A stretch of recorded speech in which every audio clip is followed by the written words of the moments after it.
तेषम सततम युक्तानाम भजताम प्रीति पूर्वकम। सतत बड़ी युक्ति से, बड़े ढंग से जब भगवान का भजन करेंगे, ददामी बुद्धि योगम तम ये न माम उपयंती थे, तब भगवान हमको बुद्धि योग देंगे, अकल देंगे, जिसके द्वारा हम इन बातों को समझ सकेंगे। इसलिए इनको समझना बड़ा जरूरी है। जब हम लड़का लड़की के पीछे लगा है, लड़की लड़के के पीछे लगी है, यही बीमारियां हैं, ये दोष हैं। ये दोष रहने से हम भगवत प्राप्ति नहीं कर सकते, हम भक्ति पथ पर आगे नहीं बढ़ सकते। बढ़ेंगे आगे जन्म मरण के चक्कर में, अगला जन्म पता नहीं कुत्ते का, बिल्ली का, हाथी का, घोड़े का, जैसे कर्म होंगे उसके अनुसार भगवान जन्म दे देंगे।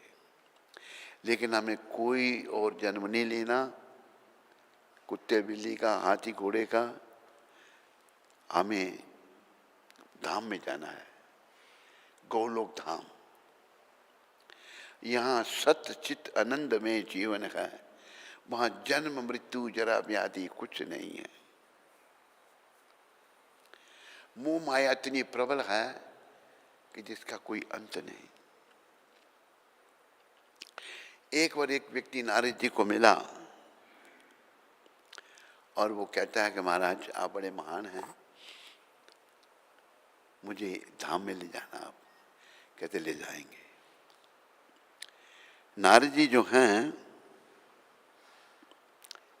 वो वृद्ध हो गया, आए उसके पास।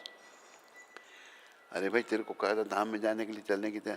महाराज अभी लड़कों की कोई शादी बाकी है, कुछ की होगी या कुछ की बाकी है, और थोड़े काम हैं।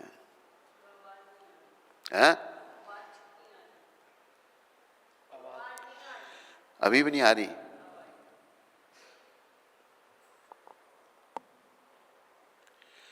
तो नारद जी को मना कर दे वो। फिर आए, कहे कि अभी पोते हो गए हैं, उनका थोड़ा ध्यान करना पड़ता है। तो आए, तो फिर आए तो उसी घर में कुत्ता बना हुआ है, कुत्ता बन के बैठा हुआ है। क्यों तू कुत्ता बन गया? भी चल। कहते महाराज ये बहुएं जो मेरी है ना, घर को खाली छोड़ के खुला छोड़ के चली जाती हैं, चोर लूट के खा जाएंगे इनको, थोड़ी इनके घर की रखवाली कर लूँ। अच्छा। फिर आए तो कुत्ता भी मर गया। कहाँ गया कुत्ता? अभी वो बैल बना हुआ है, लड़के ने उसको जोत रखा है खेत में। तो नारद जी तो सब जानी जाने, सब रोका। कहा भाई एक मिनट रुको। अरे पूछा भी तू बैल बन गया है, गर्दन तेरी सूज गई है, अभी तो चलने कहते हैं। कहते महाराज अगर अभी चला दिया भूखे मर जाएंगे, इनके पास और बैल लेने के लिए पैसे ही नहीं है, 2-4 फसलें लगा लूँ फिर चल पड़ूंगा। नारद जी फिर आए तो बैल भी मर गया है वो। अब देखा कहाँ, तो उसी घर में गंदी नाली में कीड़ा बना हुआ है। नारद जी कहते हैं तो गंदी नाली का कीड़ा बन गया है अब, अभी चल। कहते महाराज मेरी बहुएं कभी कभी चावल बनाती हैं, कोई चावल का दाना गिर जाता है, खाता हूँ, मस्त हूँ, तेरी ही ऐसी तैसी मस्त का बच्चा। नो कीड़े को निकाला, बार मारा उसको, निकाली आत्मा और धाम को लेगी। मोह माया इतनी प्रबल है, ये नहीं छूटती। पर अगर हम भक्ति करें भगवान की, भगवान का नाम लें, भगवान का ही सब कुछ करें, असल में ये मोह माया कहाँ से आती है? जब हम संसार के कामों में लग जाते हैं, परिवार के कामों में लग जाते हैं। परिवार के काम में भी अगर लगे तो हमें अपने जीवन का केंद्र भगवान को बनाना चाहिए, तो फिर वो गृहस्थ आश्रम हो जाएगा।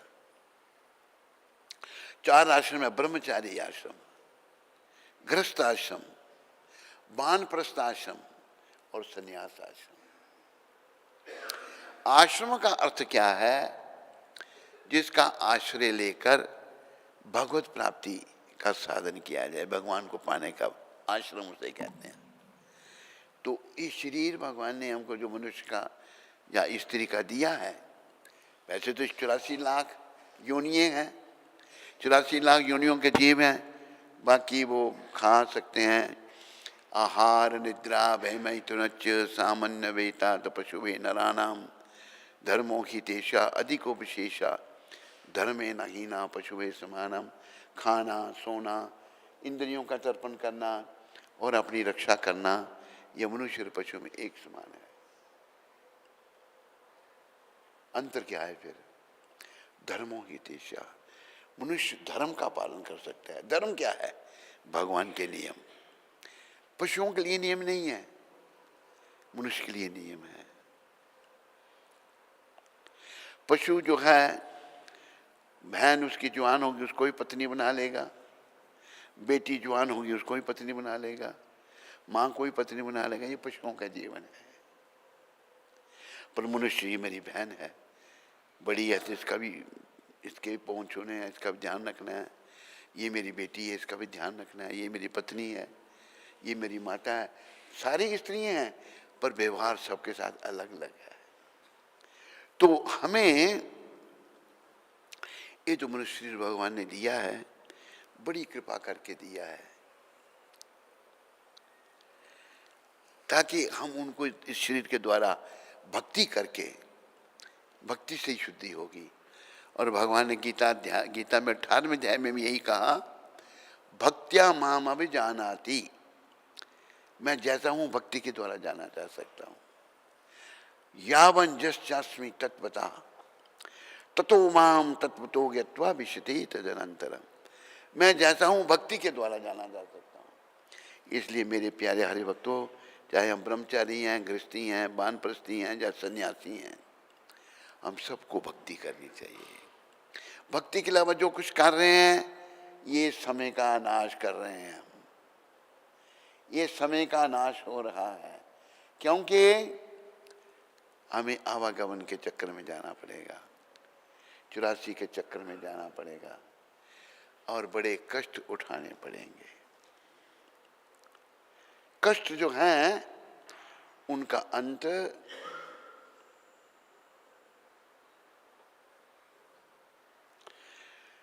कृष्ण कृपा बिन नाथ सुखों का कभी सवेरा ना होगा। कृष्ण भगवान की शरण में आए बिना सुख रूपी सवेरा नहीं होगा, हम दुखी रहेंगे। वैसे तो पूर्ण रूप से हमें भक्ति करनी चाहिए, माया बड़ी प्रबल है। महाराजा भरत का इतिहास आपने सुना है। महाराजा भरत पूरी दुनिया के राजा थे, जल्दी ही परिवार छोड़ दिया, सुंदर रानी, बच्चे, महलों का सुख छोड़ दिया, जंगल में चले गए। कहाँ? नेपाल में गंडकी नदी के किनारे। वहाँ 3 बार नहाना, ना कोई नहाने, ना रहने का ठिकाना, ना खाने का, ना जंगल में रहना, फल मूल खाने। गंडकी नदी वो बड़ी पवित्र नदी मानी गई है, जिसमें शालिग्राम प्रकट होते हैं। शालिग्राम गंडकी नदी में ही मिलते हैं। तो एक दिन वो बैठे थे बेचारे महाराजा भरत, एक हिरनी नदी का पानी पी रही थी। पानी जब पी रही थी, पास में शेर दहाड़ा। वाओ! शेर जब दहाड़ा तो हिरनी डर गई कि शेर खा जाएगा मेरे को। वो डर के मारे नदी में कूद गई, उस पार जाना चाहा उसने। जब वो तैर रही थी, तैरते तैरते क्या हुआ, वो डर गई थी बड़ी। उसके पेट में बच्चा था, उसने पानी में ही बच्चे को जन्म दे दिया और खुद पार चली गई। पार जब चली गई, उसने देखा उसके अपने बच्चे को तैरते हुए और वो मर गई वहां पर। ये दृश्य महाराजा भरत देख रहे थे। महाराजा भरत सोचने लगे कि ये अनाथ माँ तो मर गई, इसकी कौन पालन करेगा। वो उसको पानी से निकाल के ले आए, उसका पालन पोषण करने लगे। संत दयालु हैं, बड़ा होता तो छोड़ देते। हुआ कि अब जैसे बड़ा हो गया तो महाराजा भरत का मोह भी बढ़ गया उनसे। दुनिया का राज्य छोड़ दिया, पत्नी बच्चे छोड़ दिए, हिरण से मोह हो गया। एक दिन वो गया, वापस नहीं आया।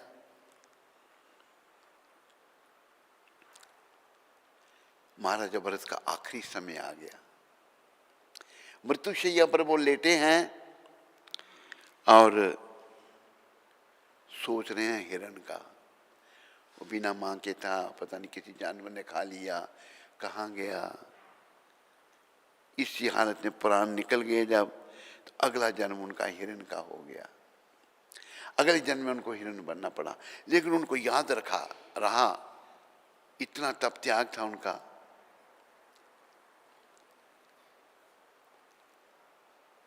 घर बार दुनिया का राज्य छोड़ा था।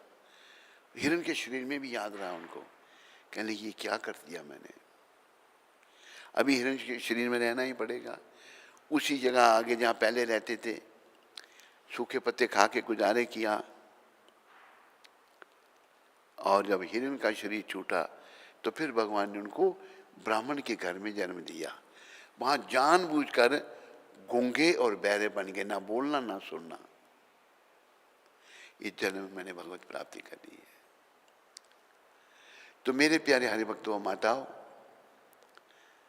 हमें बड़ा सतर्क रह के हरि चरणों में मन को लगाना है। इस संसार से हर ओर से मन को हटाना है। मनुष्य तो कहता है मेरी स्त्री, मेरा पुत्र, मेरा मकान, मेरी कार, मेरा पति, मेरा ये, मेरा वो, स्त्री पुत्र, धन दौलत, मकान, कार, बंगले, दूर की चीज रही। ये शरीर भी मेरा नहीं है मेरा? बोलो, ये शमशान की अमानत है, एक दिन इसको भी छोड़ना है। इसलिए जब तक है इसका सदुपयोग करो, इसके द्वारा भक्ति करो। इसका लाभ यही है कि भगवान का नाम लिया जा सकता है। हरे कृष्णा कृष्णा हरे राम। नाम जपते रहो। कितना जप करना, कितना नाम लेना है? इतना जप कर कि हद कर दे, कि यमराज भी अपना खाता रद्द कर दे। इतना नाम हम जपें कि यमराज सोचें कि ये भाई मेरा नहीं, ये तो भगवान का हो गया। यमराज भी खाता रद्द कर दे। तो हमें भगवान के चरणों में मन को लगाना है। आखिरी समय कब किसका कहाँ आएगा ये किसी को नहीं पता। यहाँ एक बच्चा आता था 2.5 साल का, उसका बाप बैठा है पीछे ऐनक वाला। 2.5 साल क्या था ना, चला गया। 2.5 साल के बच्चे ने शरीर छोड़ दिया। मंदिर में आता था, प्रणाम करता था। तो भरोसा किसका है ये बताओ मुझे आप। किसी के जीवन का भरोसा नहीं है। इसलिए कहा है नहीं है भरोसा जरा जिंदगी का, नहीं है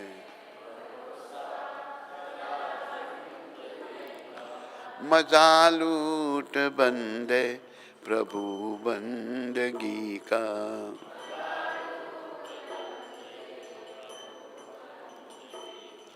उम्र देख पल पल घटी जा रही है,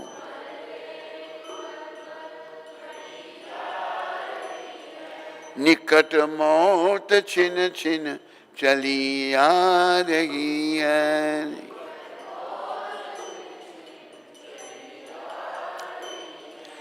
समझ ले तू बंदे इशारा घड़ी का,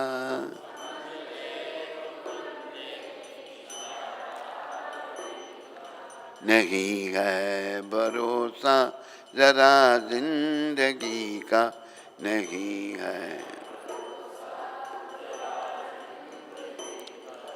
मजा लूट बंदे प्रभु बंदगी का।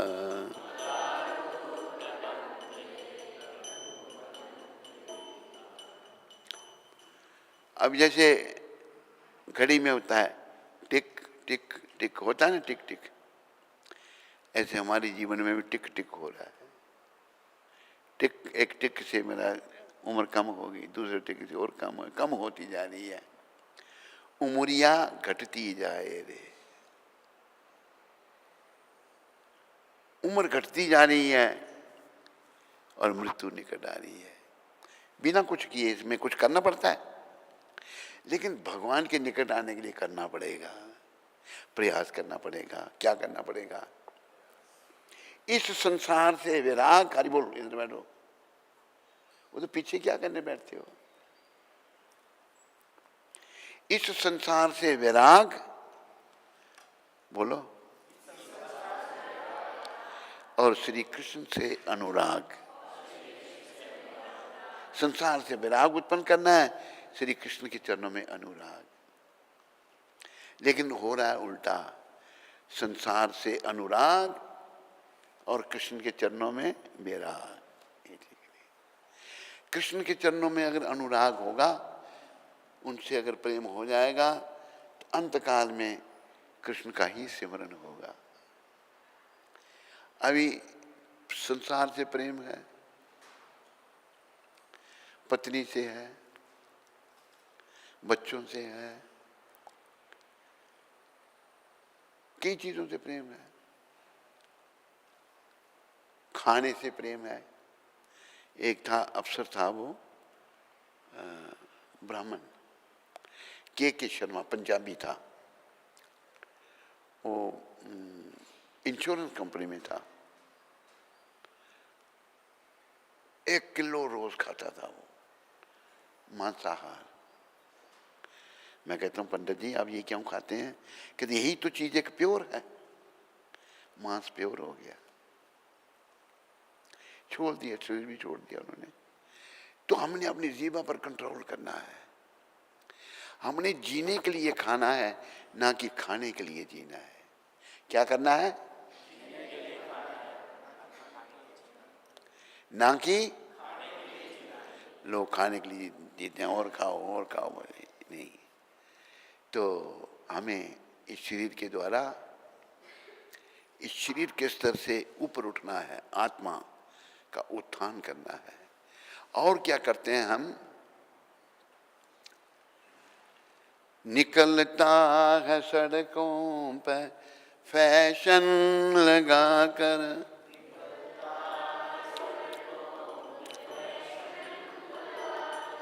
अकड़ता है तन को बड़ा तू सजा कर।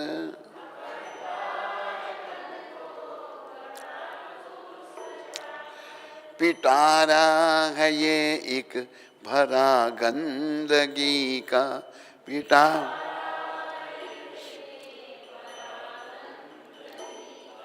नहीं है भरोसा जरा जिंदगी का, नहीं।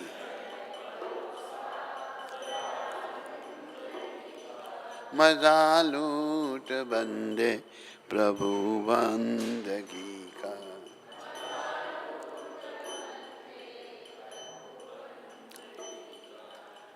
एक बात मुझे याद आई, हम जब छोटे थे तो घर के पास एक उसका बड़ और बड़ो, बड़ो कहते हैं ना उसको, हिंदी में क्या कहते हैं उसको?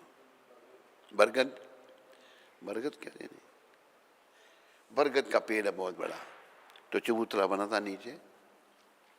एक महात्मा खाली, उन्होंने कोपीन पहनी हुई, बड़ा तगड़ा शरीर, और वहां आके बैठ गए। बैठे रहे, किसी से ना बोलते थे, ना किसी ने उनको खाते देखा।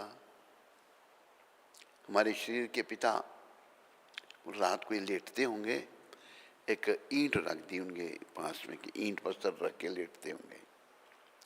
2-3 दिन वो रहे, किसी ने ना खाते देखा उनको ना कुछ। 2-3 दिन के बाद चले गए। कोई कुछ भौतिक कोई सुविधा नहीं, शरीर इतना सुंदर, इतना रिष्ट पुष्ट, क्योंकि आत्मा प्रसन्न है। हम जीवा को प्रसन्न करने में लग जाते हैं, हमें आत्मा को प्रसन्न करना है। आत्मा प्रसन्न तब होगी जब परमात्मा श्री कृष्ण के चिंतन में लगेगी। और चिंतन भी कैसा होता ही रहना चाहिए। भगवान कहते हैं, तेषम सततम युक्तानाम भजताम प्रीति पूर्वकम। जो सदा के लिए मेरा भजन प्रेम से भजन करता है तो फिर मैं क्या करता हूँ उसको, ददामी बुद्धि योगम तम ये न माम उपजंती थे, उनको मैं अक्ल, उसको मैं अक्ल देता हूँ। क्या देता हूँ? क्या देता हूँ? बुद्धि देता हूँ, जिससे वो मेरे पास आ सके।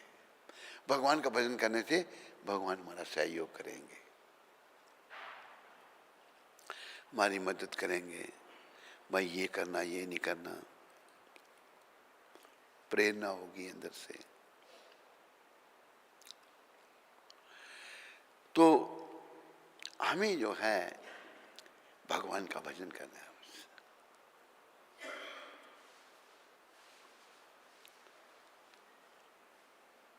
जैसे यहाँ के बैंक मैनेजर बैठे हुए हैं, बैंक मैनेजर थे, चीफ मैनेजर, चीफ नहीं, chief manager bank of India,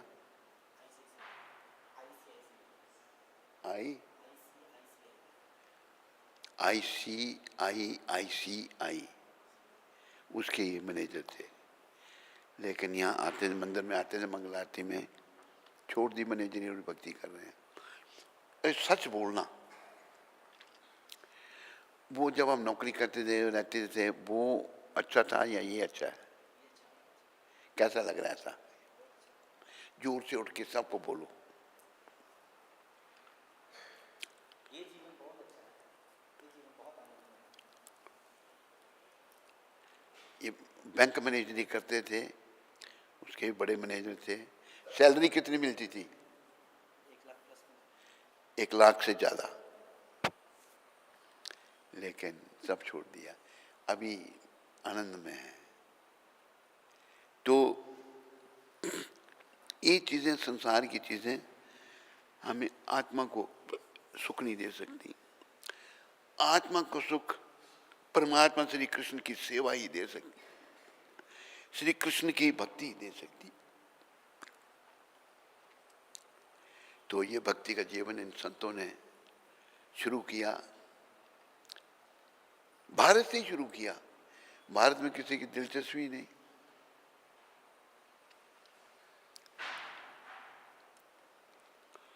फिर इन्होंने देखा लोग, भारत के लोग सारे अंग्रेज बन रहे हैं, तो इन्होंने जाके अंग्रेजों को बदला।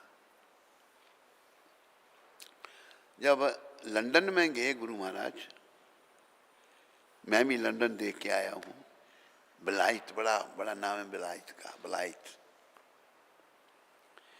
जब लंदन में गुरु महाराज गए तो हीथ्रो एयरपोर्ट है, हीथ्रो एयरपोर्ट पर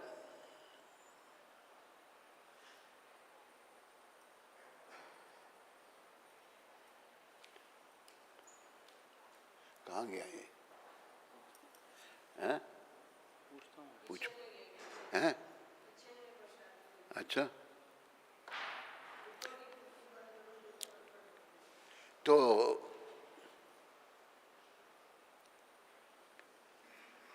गुरु महाराज गए तो प्रेस वाले आ गए, गोरे लोग।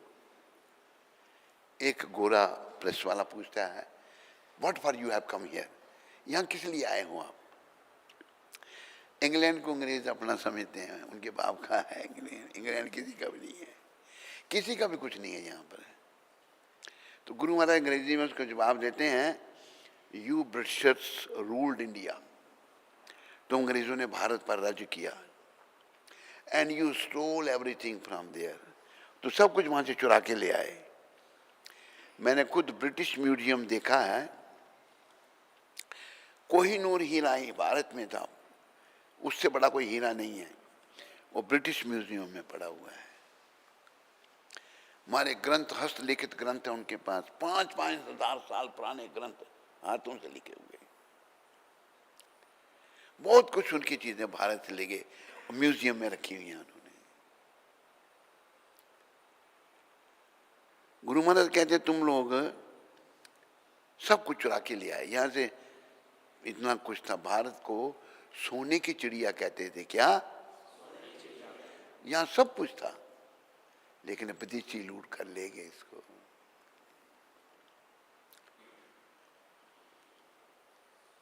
गुरु महाराज कहते तुमने सब कुछ लूट लिया लेकिन एक चीज तुम भूल गए वहां पर। One thing you have forgot there. घोड़ा कहता है व्हाट वी हैव फॉरगॉट, हम क्या भूल गए हैं। गुरु महाराज कहते हैं तुम भारत का कल्चर भूल गए, उसको नहीं लाए। मैं यहां आया हूं तुम्हें भारत का कल्चर देने के लिए। आज पता है इंग्लैंड में हमारे को 10-15 केंद्र हैं जगह जगह। लंदन में है, हीथ्रो में है, और मूर्तियों भगवान की सेवा होती है वहां पर। लंदन में मैं रहा हूं, 1 साल लंदन में भी रहा हूं। सब बेकार है प्रदेश। वहां पर लड़के लड़कियां बेशर्म जैसे कुत्ते बिल्लियां होते हैं ना, ऐसे हैं। जैसे कुत्ते बिल्लियां व्यवहार करते हैं ऐसे वहां के लड़के लड़कियां व्यवहार करते हैं। लड़ते हैं, झगड़ते हैं, बड़ा बेकार का जीवन। तो इन्होंने हमारे धर्म को बचाया बड़ी कृपा करके।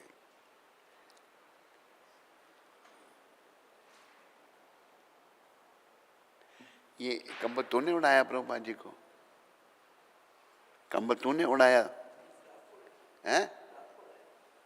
तुमने रात को उड़ाया था ना।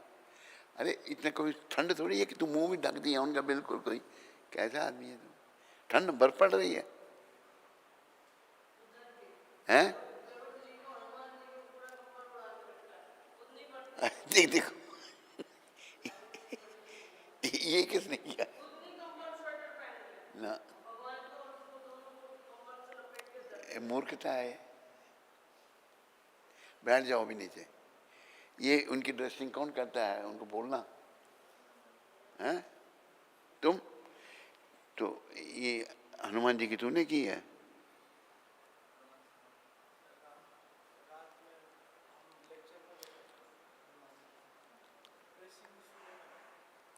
ड्रेसिंग तूने और ये भी तूने है? अच्छा, अब कंबल की जरूरत थोड़ी है अभी।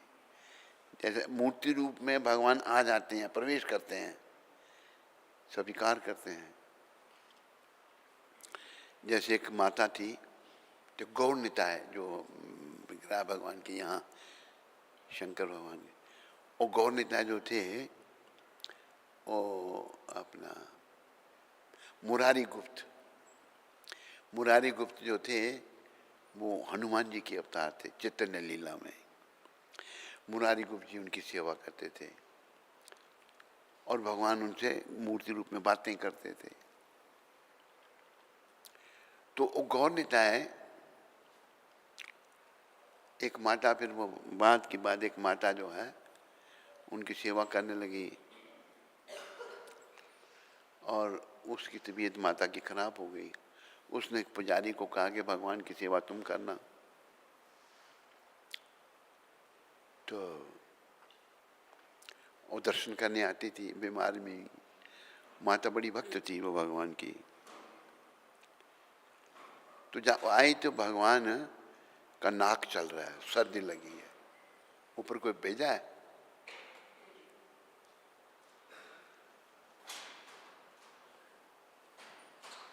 इधर कौन है?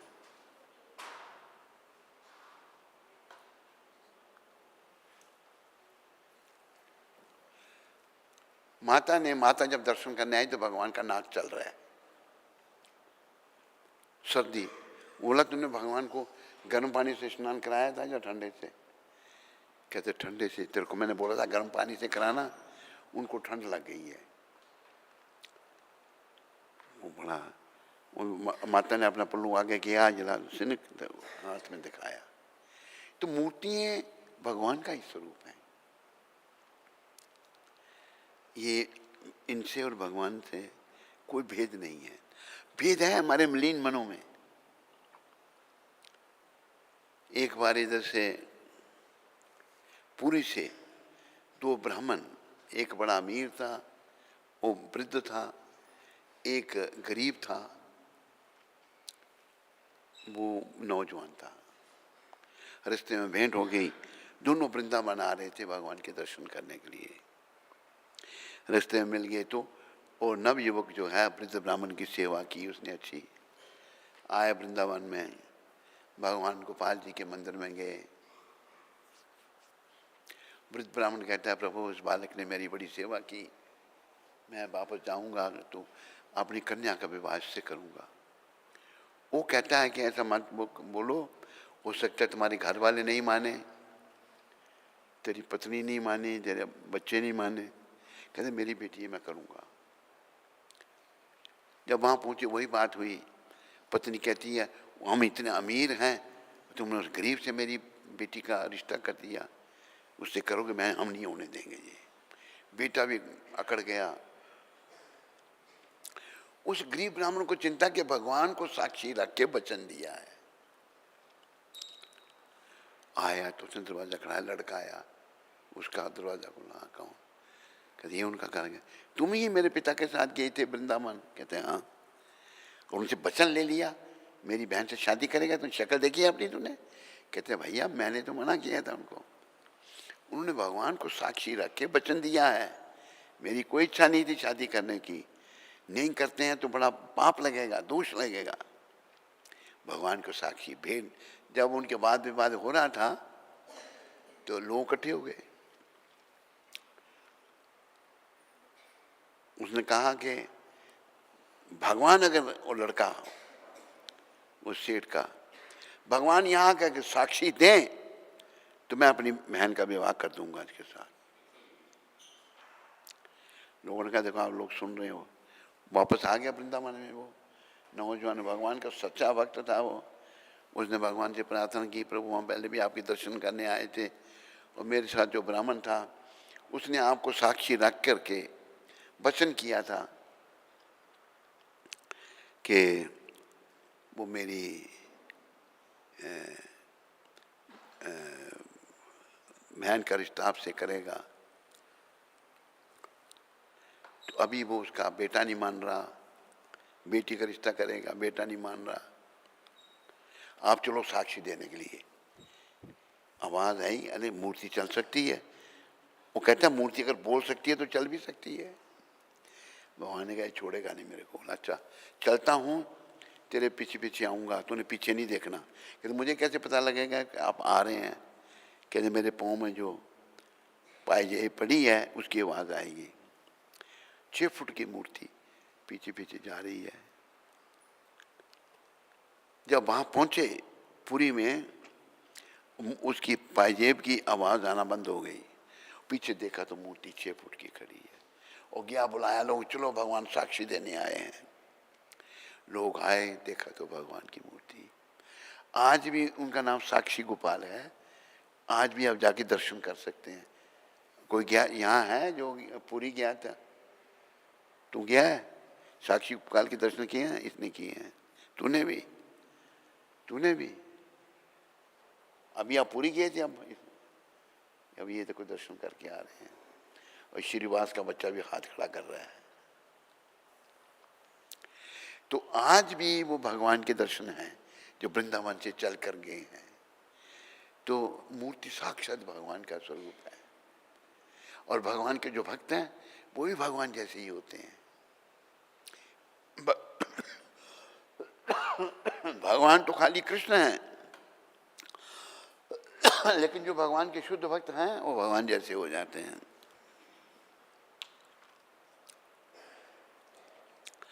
तो हमें इनके चरणों में मन को लगाना है। लेकिन हम क्या करते हैं?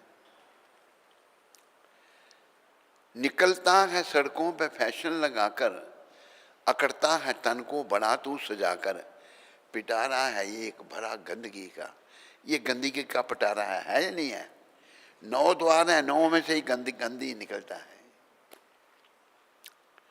लगाए मोहब्बत से सुंदर बगीचे, सजाए भवन जो बिछाकर गलीचे, सदा साथ देते नहीं आदमी का। तो तूने बड़े सुंदर बगीचे लगाए हैं, घर में वो बड़े गलीचे बिछाए हैं, इन आदमी का साथ सदा नहीं देते, ऐसे नहीं बैठते।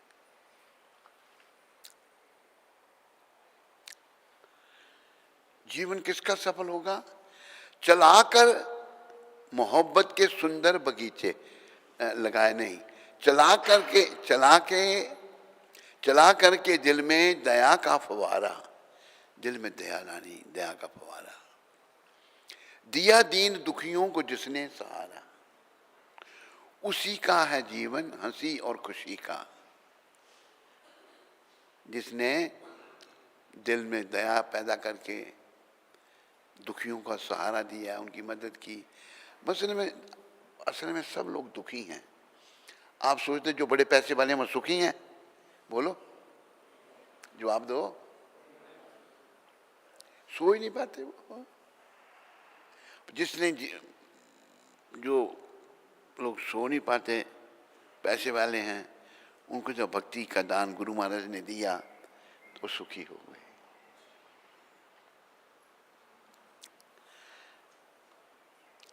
जो दूसरों को पर दया करता है, दुखियों को सहारा देता है, उसी का जीवन हंसी और खुशी का है।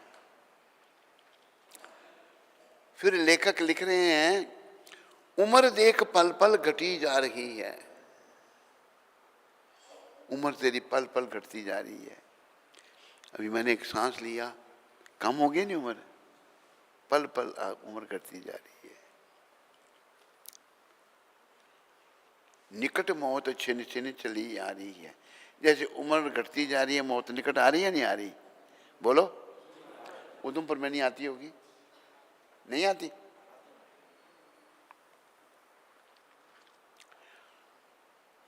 कहा कि समझ ले तू बंदे इशारा घड़ी का। बंदे तो इशारा टिक टिक टिक हो रहा है, जो हमारी उम्र में भी टिक टिक हो रहा है। नहीं है भरोसा जरा जिंदगी का, मजा लूट बंदे प्रभु बंदगी का। बस भगवान की भक्ति करो। और भक्ति की शुरुआत कहाँ से? नाम से। हरे कृष्णा हरे कृष्णा।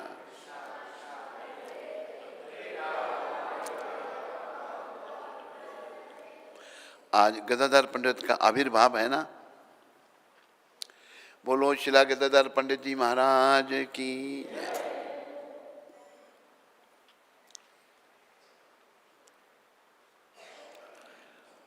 कभी कर्णपुर आया था, फिर चला गया।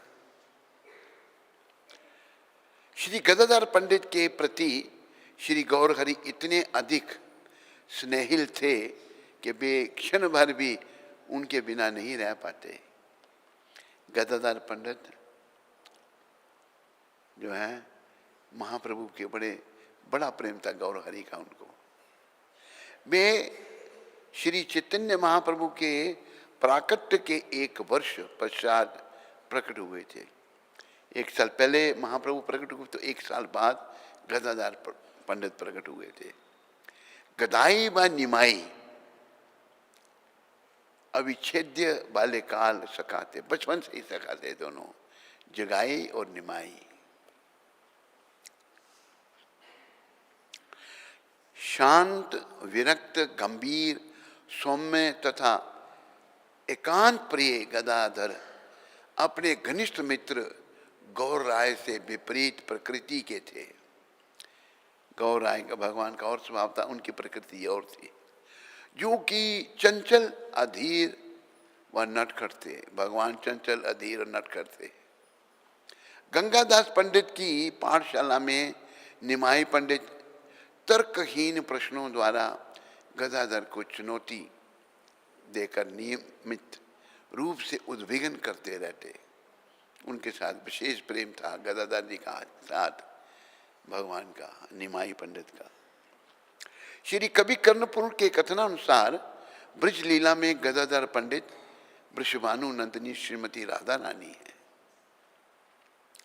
राधा जी के अवतार थे गदाधर पंडित। नवद्वीप लीला में गदाधर पंडित ने गौरचंद्र के मुख्य सहायक के रूप में उनकी सेवा की। वृंदावन के श्री श्री राधा कृष्ण गौर गदाधर के रूप में प्रकट होकर नवद्वीप में गंगा तट के वन निकुंजों में लीलाएं करते हैं। गदाधर पंडित के गुणों एवं प्रेम का वर्णन कोई नहीं कर सकता। बड़ा प्रेम था उनका, गुणों का भी वर्णन नहीं हो सकता, उनके प्रेम का भी नहीं कर सकता। अतएव श्री चैतन्य महाप्रभु का एक अन्य नाम गदाधर प्राणनाथ है। भगवान का एक दूसरा नाम है गदाधर प्राणनाथ। बोलो गदाधर प्राणनाथ भगवान की। अर्थात गदाधर पंडित के जीवन आधार चैतन्य चरितामृत में ये वर्णन है। एक दिन गंगा तीर पर विचरित करते हुए गौर सुंदर ने एक वन निकुंज में प्रवेश किया और ध्यानावस्थित होकर आसीन हो गए। शीघ्र ही अपनी वृंदावन लीला का स्मरण करते हुए वे भाव विभोर हो गए। वो महाप्रभु स्वयं कृष्ण है, वृंदावन की लीला का स्मरण करके भावुक हो गए। भगवान का भाव आवर्धित करने हेतु मुकुंद दत्त पूर्व राग के मधुर गीत गाने लगे। मुकुंद दत्त जी बड़े अच्छे गाते थे, पूर्व राग के मधुर गीत गाने लगे। श्री गदाधर ने सुरभित वन पुष्पों की एक माला बनाकर प्रेम पूर्वक भगवान के सुंदर कंठ में सज्जित कर दी।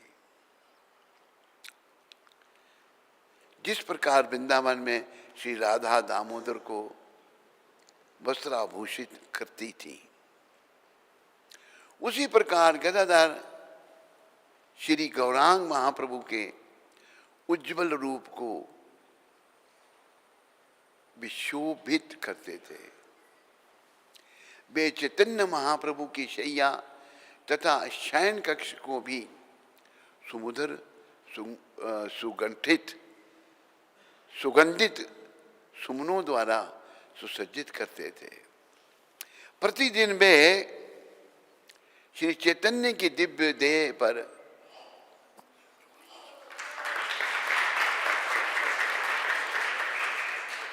लेपित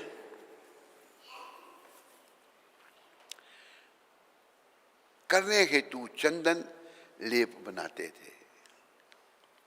गौर गदाधर एक वृक्ष के मूल पर बैठ गए जो एक मंच का कार्य कर रहा था। श्री नित्यानंद प्रभु उनकी दाईं ओर विराजित हुए। श्रीवास पंडित ने उन्हें पुष्पों द्वारा मंडित किया। श्री अद्वैताचार्य ने आरती की। नरहरि ने चमर धुलाया। शुक्लांबर ने चंदन अर्पण किया तथा मुरारी गुप्त ने भगवान का महिमा गान किया। विजय मुकुंद पुरुषोत्तम माधव एवं वासुदेव घोष ने विभिन्न रागों में विविध गीत गाए। इस प्रकार श्री चैतन्य महाप्रभु ने अपनी नदिया लीला संपन्न की। बोलो नदिया बिहारी चैतन्य महाप्रभु की।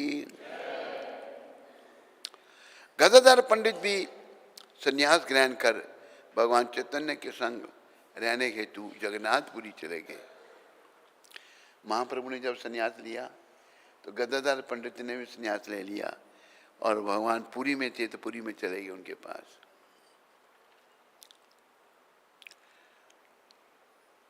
क्षेत्र संन्यास, जिसमें सन्यासी धाम से कभी प्रस्थान नहीं करता। क्षेत्र संन्यास ले लिया, धाम में जब एक पर जाते हैं तो जीवन भर वहीं रहते हैं, उसको क्षेत्र संन्यास कहते हैं।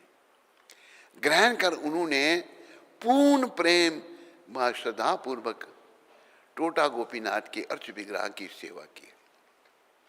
टोटा गोपीनाथ के विग्रह अभी भी हैं, वहाँ दर्शन करने जा सकते हैं लोग। तुम लोग गए थे टोटा? गए थे? टोटा अर्च विग्रह श्री कृष्ण चैतन्य नियमित रूप से श्री गदाधर के श्रीमद् भागवत के रसिक पाठ का रस लेने आते थे। श्री चैतन्य महाप्रभु ने टोटा गोपीनाथ के अर्च विग्रह में विलीन होकर अपनी प्रकट लीला का समापन किया है। टोटा गोपीनाथ में ही चैतन्य महाप्रभु चले गए थे।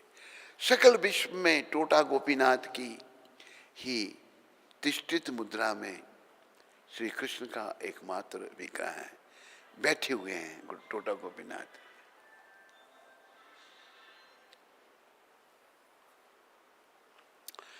यद्यपि जब भगवान श्री चैतन्य ने प्रायण किया, गदाधर पंडित मात्र 48 वर्ष के थे।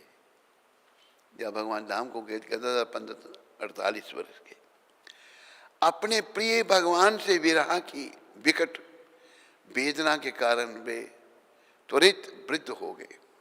48 साल उम्र में ही वृद्ध हो गए, क्योंकि भगवान धाम को चले गए। गौर भगवान गोलोक धाम को चले गए।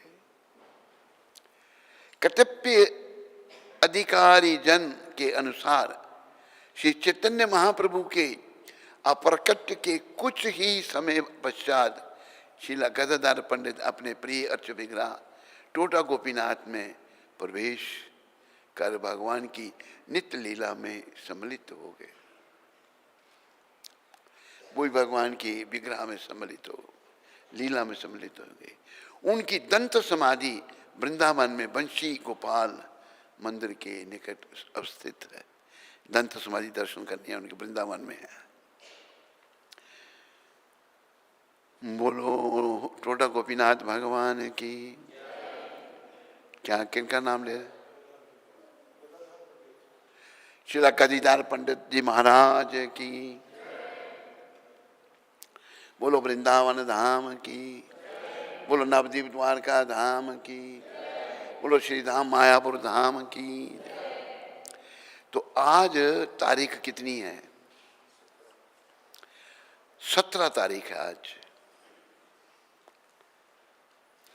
आज के दिन प्रभुपाद जी ने ये शब्द वृंदावन में कहे थे 1975 में। क्या कहा था? इस भौतिक संसार में हम समाज, मैत्री और प्रेम द्वारा सुखी होने का प्रयास कर रहे हैं। ये भौतिक समाज में हम क्या कर रहे हैं? भौतिक समाज में समाज, मैत्री, प्रेम द्वारा सुखी होने का प्रयास कर रहे हैं, किंतु हमें प्राप्त होने वाला सुख रेगिस्तान में एक बूंद जल के समान है।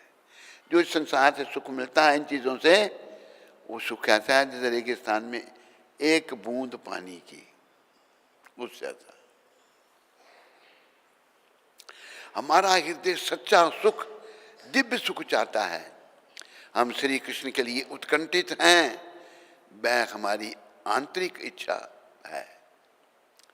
गुरु महाराज कहते हैं कि हम भगवान के लिए उत्कंठित हैं, ये हमारी अंदर की इच्छा है। हम शाश्वत सुख चाहते हैं। जब हम कृष्ण भक्त बन जाएंगे ना और कृष्ण की प्राप्ति हो जाएगी, फिर कभी दुख का कोई नाम नहीं। शाश्वत सदा रहने वाला सुख, सुख ही सुख, दुख का कोई नाम ही नहीं। तो वो सच्चा सुख प्राप्त करना ही हमारे जीवन का उद्देश्य है। बोलो गौर भगवान की। बोलो गदाधर ठाकुर की।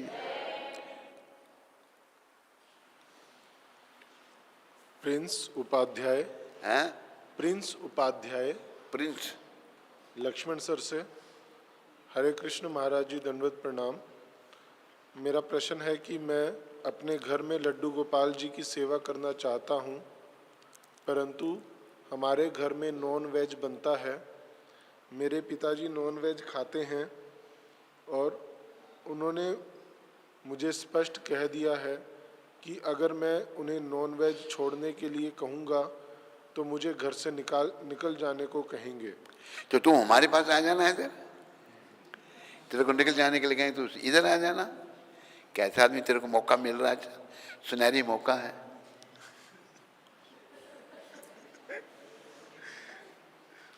मैंने ये भी सुना है कि जिस घर में नॉन वेज बनता है वहाँ लड्डू गोपाल की सेवा नहीं हो सकती।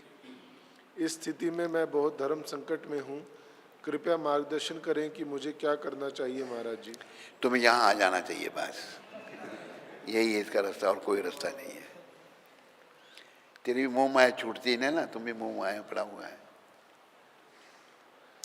वंशी कृष्ण प्रभु जयपुर से, गुरु महाराज जी की जय हो। पारिवारिक कारणों के कारण इस बार व्यास पूजा पर आना संभव नहीं हो पा रहा है। ऐसा मत कहा बंशी कृष्ण। व्यास पूजा शिष्य के लिए बड़ी जरूरी होती है, इससे कोई जरूरी काम नहीं है। भक्ति को बढ़ाने के सिवा हमारा और कोई जरूरी काम नहीं है। वंशी कृष्ण याद रख तो इस बात को।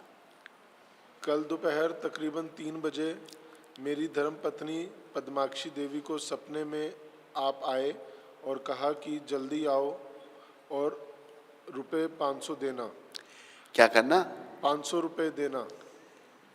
और इधर मुझे ऑफिस में एक भक्त योगेश प्रभु का फ़ोन आया। उन्होंने कहा मेरी उधमपुर की टिकट कंफर्म थी, मेरे परिवार में कुछ मिस हैपनिंग हो गई है, तो यह टिकट आप ले लो और आप चले जाओ। तो क्या महाराज जी यह आदेश समझकर मुझे पारिवारिक काम छोड़कर आना चाहिए? बिल्कुल जरूर आना चाहिए। पारिवारिक काम में जरूर है, या आध्यात्मिक काम जरूर है। पारिवारिक काम सारे यहीं रहेंगे, आध्यात्मिक काम आगे बढ़ेंगे, भगवान के पास ले जाएंगे। शची दुलाल प्रभु उधमपुर से। उधमपुर से कहाँ शची दुलाल? हाँ। हरे कृष्ण गुरु महाराज जी, दंडवत प्रणाम। महाराज जी, एक भक्त प्रश्न कर रहा था कि जैसे शौच में भी हमें भगवान का नाम ले सकते हैं, तो क्या कथा सुनते सुनते हम नाम ले सकते हैं? भगवान के चरणों में ध्यान रखो, मन ही मन में ले सकते हो नाम।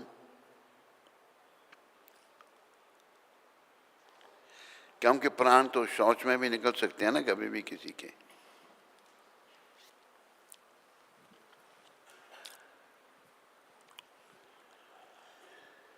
हरे कृष्णा।